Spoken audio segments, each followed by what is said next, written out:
जी अस्सलाम वालेकुम। Good morning to all. कैसे हैं आप सब लोग? ठीक हैं, खुश हैं? पहले जो मैंने एक वीडियो रिकॉर्ड की थी उसमें मैंने आप सब लोगों को ये बताया था कि मैंने ये जो प्लेटफॉर्म ये क्यों क्रिएट किया। अ, उसकी प्राइमरीली उसके पीछे रीज़न यही थी कि जो लोग मुझे अप्रोच करते हैं गाइडेंस के लिए, इंस्ट्रक्शंस के लिए कि CSS कैसे उसकी प्रिपरेशन की जाए, उनको एक free of cost without any kind of charges उनको जो है वो गाइडेंस मिल सके in a systematic way, random randomly नहीं, एक क्लियर कट उनको जो डायरेक्शन है वो मिल सके। तो पहले वीडियो में हमारा ये हो गया था कि ये प्लेटफॉर्म क्यों क्रिएट किया। अब इस वीडियो में मैं आपको ये बताऊंगा कि CSS बेसिकली है क्या। क्योंकि अगर आप लोग CSS करना चाह रहे हैं तो आप सब लोगों को पहले तो पता होना चाहिए कि CSS है क्या, उसकी क्लियर कट अंडरस्टैंडिंग होनी चाहिए। CSS में ग्रुप्स कौन से हैं, सर्विसेज कौन सी हैं, उसमें जो है वो आपको कौन कौन सी बेनिफिट्स मिलेंगे, आपकी सैलरी, पे, पर्क्स, प्रिविलेजेस ये सारी कितनी होंगी। वो ना हो आप लोग CSS के लिए जान मारी करें बहुत ज़्यादा और बाद में जब CSS कर लें और बाद में आप कहें कि ये हम किस गंद में घुस गए हैं, हमें नहीं था करना चाहिए CSS।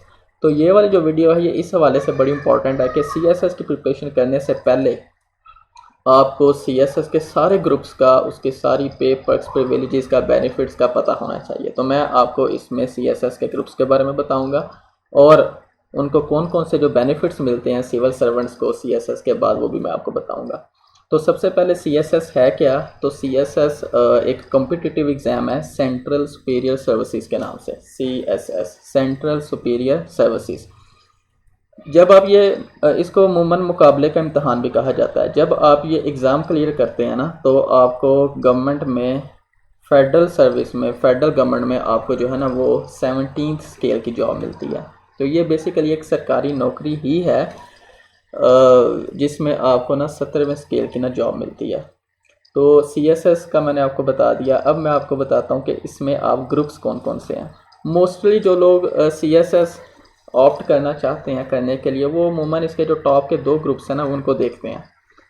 ये ज़रूरी नहीं कि यही टॉप पे हों, जो भी मैंने आपको लिखे हुए हैं जो नज़र आ रहे हैं, जिसमें पाकिस्तान एडमिनिस्ट्रेटिव सर्विस है जिसको पैस कहा जाता है, पुलिस सर्विस ऑफ पाकिस्तान है PSP है। ये आपकी अपनी प्रेफरेंस पे डिपेंड करता है कि जब आप प्रेफरेंस देंगे CSS के CSS में अपना जो है वो नॉमिनेशन बेचने के लिए, अप्लाई करने के लिए या फिर इंटरव्यू के टाइम पे, तो आप किसी भी ग्रुप को ऊपर रख सकते हैं। कुछ लोग फॉरेन सर्विस को ऊपर रख लेते हैं, कुछ लोग पैस को ही ऊपर रखते हैं, कुछ लोग पुलिस सर्विस ऑफ पाकिस्तान को सबसे टॉप प्रेफरेंस देते हैं और उसके बाद बाकी सबको। तो ये आपकी अपनी प्रेफरेंस है, लेकिन मेजॉरिटी में जनरली ज़्यादातर केसेस में जो है वो अमूमन या तो लोग पैस को सबसे टॉप प्रेफरेंस देते हैं या फिर पुलिस सर्विस को जो है वो टॉप प्रेफरेंस देते हैं। कुछ लोग फॉरेन सर्विस में जो जाना चाहते हैं वो फॉरेन सर्विस को टॉप प्रेफरेंस देते हैं, लेकिन वो बड़े कम लोग होते हैं। कुछ लोग जो कस्टम्स में जाना चाहते हैं वो कस्टम्स को टॉप प्रेफरेंस दे देते हैं। तो पाकिस्तान एडमिनिस्ट्रेटिव सर्विस क्या है कि इसमें आप जो है वो आप असिस्टेंट कमिश्नर लगते हैं। आपके पास एक तहसील होती है। जैसे पाकिस्तान का जो एडमिनिस्ट्रेटिव सिस्टम है उसमें उसको डिवाइड किया गया है। सबसे पहले प्रोविंसेस में, प्रोविंसेस को फर्दर डिवाइड किया गया डिवीजन्स में, डिवीजन्स को फर्दर डिवाइड किया गया डिस्ट्रिक्ट्स में, डिस्ट्रिक्ट्स को आगे फर्दर डिवाइड किया गया तहसील में। तो अमूमन एक डिस्ट्रिक्ट में 5-6 तहसीलें होती हैं, तो 5-6 असिस्टेंट कमिश्नर भी उधर होते हैं। तो एक जो असिस्टेंट कमिश्नर है वो तहसील का जो है वो बस तहसील उसके अंडर होती है। तो जो पुलिस सर्विस ऑफ पाकिस्तान है उसमें आप जो है वो ASP लगते हैं और ASP के पास भी एक तहसील होती है। तो असिस्टेंट कमिश्नर एडमिनिस्ट्रेटिव मामला को देखता है, पुलिस सर्विस जो है वो उसका लॉ एंड ऑर्डर सिचुएशन जो है उसको देखता है। अब आ जाते हैं कि इनकी सैलरीज कितनी होती हैं। जब आप CSS की प्रिपरेशन स्टार्ट करते हैं ना, फ़र्ज़ करें अभी चूँकि मार्च 2023 ये चल रहा है, तो मार्च में आप स्टार्ट करते हैं प्रिपरेशन। उसके बाद आप पेपर में इसका रिटन एग्ज़ाम पहले सबसे पहले CSS का क्लियर करेंगे। रिटन एग्ज़ाम जब आप क्लियर करेंगे वो अमूमन फ़ेब में होता है, तो आप दिन रात प्रिपरेशन करके रिटन एग्ज़ाम क्लियर करेंगे। फ़ेब में जैसे ही नेक्स्ट ईयर फ़ेब में यानी 2024 में जैसे ही आपके पेपर्स होंगे उसके बाद आपका रिटन का रिज़ल्ट होता है। रिटन का रिज़ल्ट आता है वो तकरीबन आएगा नवंबर 2024 में, यानी उससे अगले साल नवंबर में आएगा। तो जब आपका नवंबर में आएगा, अगर आपने रिटन क्लियर कर लिया तो आपका होता है इंटरव्यू। वो भी तकरीबन 1-2 माह में आपके इंटरव्यू हो जाते हैं। अब फ़र्ज़ करें नवंबर में अगर रिटर्न का रिज़ल्ट आता है तो मार्च तक सारे इंटरव्यूज़ क्लियर हो जाते हैं। डेली 5 से 6 कैंडिडेट्स का जो है जिन्होंने रिटर्न क्लियर किया होता है उनका इंटरव्यू होता है, और जब आपका इंटरव्यू हो जाता है फिर आपकी मई या जून में जाके आपकी एलोकेशन आ जाती है। यानी अगर आप अभी प्रिपरेशन कर रहे हैं तो फ़ेब के 2024 के फ़ेब में आपके रिटर्न के पेपर होंगे, फिर नवंबर 2024 में आपका रिटर्न का रिज़ल्ट अनाउंस होगा, उसके बाद मार्च 2025 तक आपके इंटरव्यूज़ हो जाएंगे सबके जिन्होंने रिटर्न क्लियर किया होगा। फिर मार्च नवंबर में आपकी ट्रेनिंग स्टार्ट होगी। तो जब आपकी ट्रेनिंग बेसिकली स्टार्ट होती है ना तब आपकी सैलरी स्टार्ट होती है सीएसएस में। तो जो पैस है उसके जब जितने भी ये 12 ग्रुप्स हैं इन सब की पहले कॉमन ट्रेनिंग होती है, उसको कहते हैं कॉमन ट्रेनिंग प्रोग्राम, लाहौर में सिविल सर्विस एकेडमी में। तो सारे 12 ग्रुप्स की इक्वल सैलरी होगी उसमें, वो अराउंड अबाउट आपकी 55 से 60,000 रुपीज़ होगी। इसके अलावा आपको वो एकेडमी के अंदर ही अकोमोडेशन मिल जाएगी और आपको फूड वगैरह की सहूलत दे देंगे। इसके अलावा आपको कुछ नहीं मिलेगा। तो अगर आप सीएसएस कर रहे हैं तो ये बात जहन में रखनी है आपने कि आपने जब आपने ट्रेनिंग ज्वाइन करनी है तो तकरीबन 6 माह की जो लाहौर की ट्रेनिंग है उसमें आपकी कितनी सैलरी होगी, मैक्सिमम 55 to 60,000 रुपीज़, और उसके साथ आपको फूड और अकोमोडेशन मिलेगी और कुछ नहीं मिलेगा। जब सबकी 6 माह तकरीबन कॉमन ट्रेनिंग हो जाएगी, यानी अक्टूबर में या नवंबर 2025 में ट्रेनिंग स्टार्ट होगी और ये तकरीबन मार्च 2026 तक जाएगी, मार्च या अप्रैल तक। उसके बाद इन सारे ग्रुप्स की सेपरेटली एक स्पेशलाइज्ड ट्रेनिंग प्रोग्राम स्टार्ट होगा, उसको एसटीपी कहते हैं। इन सारे ग्रुप्स की फिर जो है ना ये अपनी अपनी रिस्पेक्टिव अकेडमीज़ में चले जाएंगे, तब आपकी अकेडमीज़ डिफरेंट होंगी। अब इन सारे ग्रुप्स के लिए अकेडमी जो एसटीपी है उसका ड्यूरेशन भी डिफरेंट होगा। पैस के जो ड्यूरेशन है अमूमन 9 to 10 मंथ्स होता है या मैक्सिमम 1 ईयर होता है एसटीपी का। उसमें जाके भी आपकी तकरीबन सैलरी जो है ना वो ही रहती है, सिर्फ 1-2 अलाउंसेस आपको और एक्स्ट्रा लग जाएंगे। ज़्यादा से ज़्यादा आपको वही 60 या 65,000 सैलरी मिलेगी और साथ में आपको वही फूड और अकोमोडेशन मिलेगी। लेकिन फूड के लिए आपको खुद कंट्रीब्यूट करना पड़ेगा, उसके गवर्नमेंट अलहदा से सेपरेट से चार्जेस देते हैं।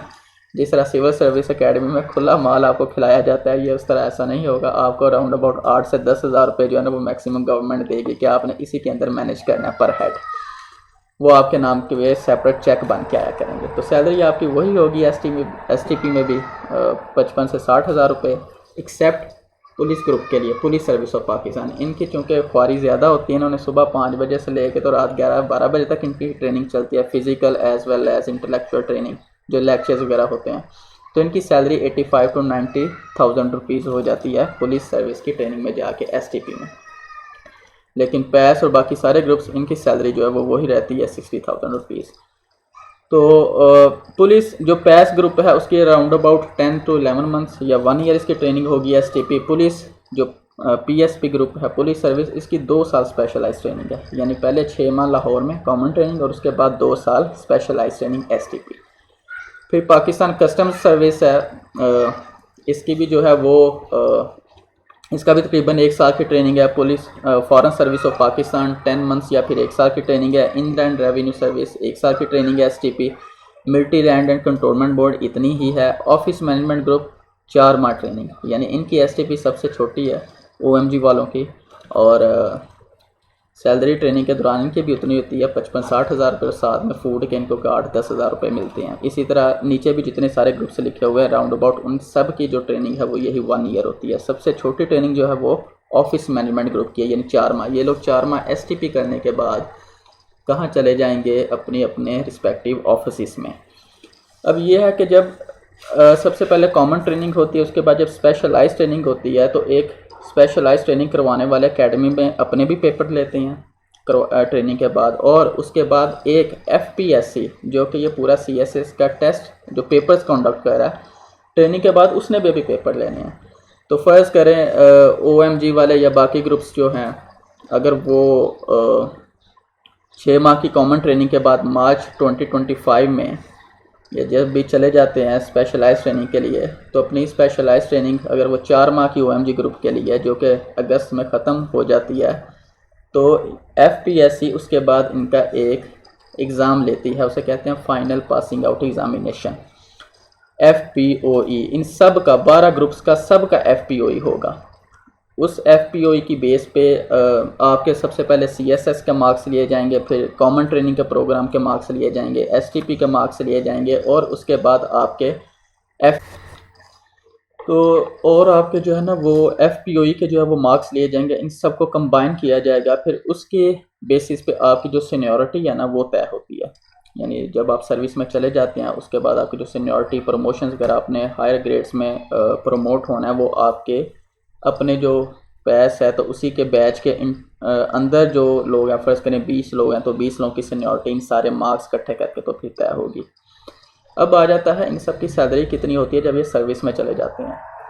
तो जो पैस ग्रुप है इनकी भी सैलरी तकरीबन राउंड अबाउट 1,10,000, 1,20,000 या मैक्सिमम 1,30,000 तक होती है, और साथ में घर मिल जाता है, और आपको पता है कि कन्वेंस मिल जाती है इनको। जो पुलिस सर्विस का ग्रुप है उनकी भी राउंड अबाउट इतनी 1,10,000 तक मैक्सिमम होती है, या 1,20,000 तक, और इनको भी साथ में घर वगैरह मिल जाता है और कन्वेंस मिल जाती है। पाकिस्तान कस्टम सर्विस को की भी इतनी ही होती है। फॉरेन सर्विस ऑफ पाकिस्तान, पहले तो हालात बड़े ख़राब थे, फॉरेन सर्विस वाले जो है वो जब आप सर्विस में जाते हैं तो सबसे पहले 3-4 साल आपको पाकिस्तान के अंदर ही फॉरेन ऑफिस में सर्व करना होता है, उसके बाद आप फिर जो है ना वो फॉरेन कंट्रीज़ में आपकी पोस्टिंग्स होती हैं। जब पाकिस्तान में सर्व कर रहे होते हैं तो जितनी यहाँ के 17 ग्रेड ऑफिसर की होती है उतनी ही फॉरेन सर्विस वालों की होती है। तकरीबन इनकी भी अभी एग्जेक्टिव अलाउंस एक सर्विसेज का लग रहा है, जो कि इस्लामाबाद जो है वो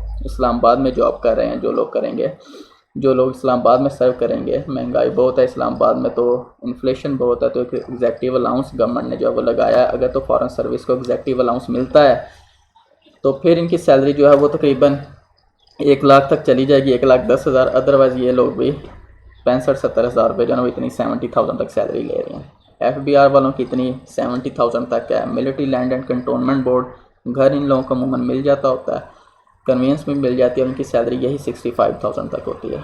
फिर OMG वाले हैं, OMG वाले जब इनकी पोस्टिंग होती है 4 माह की STP के बाद, तो इनकी जो सैलरी है वो भी अभी एग्जेक्टिव अलाउंस लगने के बाद तकरीबन 1 लाख इनको मिलती है। साथ में इनको जो है ना वो घर तो सब लोगों को नहीं मिलता, गवर्नमेंट के पास इतने घर नहीं हैं, लेकिन घर की सूरत में इनको ना हायरिंग मिलती है, जो कि इस्लामाबाद में रहने वालों के लिए। अगर आप इस्लामाबाद में कोई घर हायर करते हैं तो गवर्नमेंट उनको 42,000 रुपीज़ देती है, और अगर आप जो है वो रावलपिंडी में लेते हैं तो वो राउंड अबाउट 36,000 है। तो हायरिंग के टोटल वगैरह सारे मिला के पैसे आपके ये तकरीबन 1,40,000 45,000 तक ये लोग भी OMG वाले चले जाते हैं, इनकी भी इतनी सैलरी है। फिर Pakistan audit and account service है, इंफॉर्मेशन, कॉमर्स, इन सब की सैलरीज तकरीबन 65,000 या 70,000 होगी। घर किसी को मिलेगा किसी को नहीं मिलेगा। इंफॉर्मेशन वालों को भी घर नहीं मिलता, कॉमर्स वालों को भी नहीं मिलता, रेलवे वालों को हो सकता है मिल जाए, पोस्टर वालों को नहीं मिलता,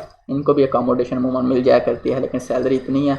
पोस्टर वालों के अगर TA DS हो जाए तो वो भी तकरीबन 20-30 हज़ार रुपये मिला के इनको इधर उधर मूव करना होता है, तो ये तकरीबन 80-90 हज़ार रुपये तक चले जाते हैं। लेकिन फ़िलहाल TA DS भी इतनी आसानी से नहीं मिलते हैं, तो ये लोग भी 65 हज़ार तक ही गुजारा करते हैं। Commerce and trade group, information group, इतनी ही 65 से 70,000 तक सैलरी होती है। ऑडिट एंड सर्विस अकाउंट की भी इतनी होती है। तो आप लोग CSS करके तो ये जहन में ना देखें कि आपकी कोई 2 लाख 3 लाख सैलरी होगी। तो सबसे पहले मैंने आपको सबके जो पर्क्स एंड प्रिविलेजेस हैं वो भी मैंने आपको बता दिया। इसके अलावा ये कितना ज़्यादा लेंथी प्रोसेस है उसके बारे में भी बता दिया कि सबसे पहले आप प्रिपरेशन करेंगे, 1 साल आप प्रिपरेशन पे लगाएंगे, फिर आप रिटर्न का एग्ज़ाम क्लियर करेंगे, उसके एग्ज़ाम देने के 8-9 माह बाद आपका रिटर्न का रिज़ल्ट आएगा, फिर अगले 4-5 माह में इंटरव्यूज़ होंगे, फिर उसके 1-2 माह बाद आपका जो है वो इंटरव्यू के रिज़ल्ट अनाउंस होंगे, फिर उसके बाद आपका जो है वो 5-6 माह बाद आपकी नवंबर में जाके कॉमन ट्रेनिंग प्रोग्राम स्टार्ट होता है। 6 माह की आपको common training, rigorous common training program से गुजरना पड़ेगा। उसके बाद आपकी STPs हैं जो कि तकरीबन सारे ग्रुप्स के लिए 1 साल होती हैं, एक्सेप्ट फॉर OMG जिसकी सिर्फ 4 मंथ्स की होती है ट्रेनिंग STP। तो आप लोगों ने इस सारे लेंथी प्रोसेस को इसमें जितनी भी आपको क्वारी होती है उसको आपने जहन में रखना है, इसकी पर्क्स एंड प्रिविलेजेस को आपने जहन में रखना है। उसके बाद जो है ना वो आपने फिर CSS करने का सोचना है। तो नेक्स्ट हम ये इंट्रोडक्शन CSS है क्या, ये मेरे उसके बारे में वीडियो थी। जो नेक्स्ट मैं आपको वीडियो दूंगा उससे प्रॉपर हम जो CSS की प्रिपरेशन कैसे स्टार्ट करनी है उसके बारे में मैं आपको बताऊंगा। यानी नेक्स्ट वीडियो से आगे प्रॉपर जो है वो CSS की प्रिपरेशन, अगर आप लोगों ने ये जहन बना ही लिया है कि नहीं जी अब सैलरी जितनी मर्जी या परसेंट प्रिविलेजेस जितनी मर्जी हैं, हमने जो है वो CSS करना ही करना है, अगर आप लोगों ने बाज नहीं आना है तो फिर मैं आप लोगों के लिए अब जो CSS प्रिपरेशन कैसे स्टार्ट करनी है नेक्स्ट लेक्चर्स उस पर बनाऊँगा। तो इंशाल्लाह नेक्स्ट वीडियो के साथ जो है वो दोबारा मिलते हैं। तो आप लोग भी अपना जहन बना लें, अगर आप लोगों ने प्रिपरेशन करनी है तो फिर मुलाकात होती है इंशाल्लाह। ओके, अल्लाह हाफिज़।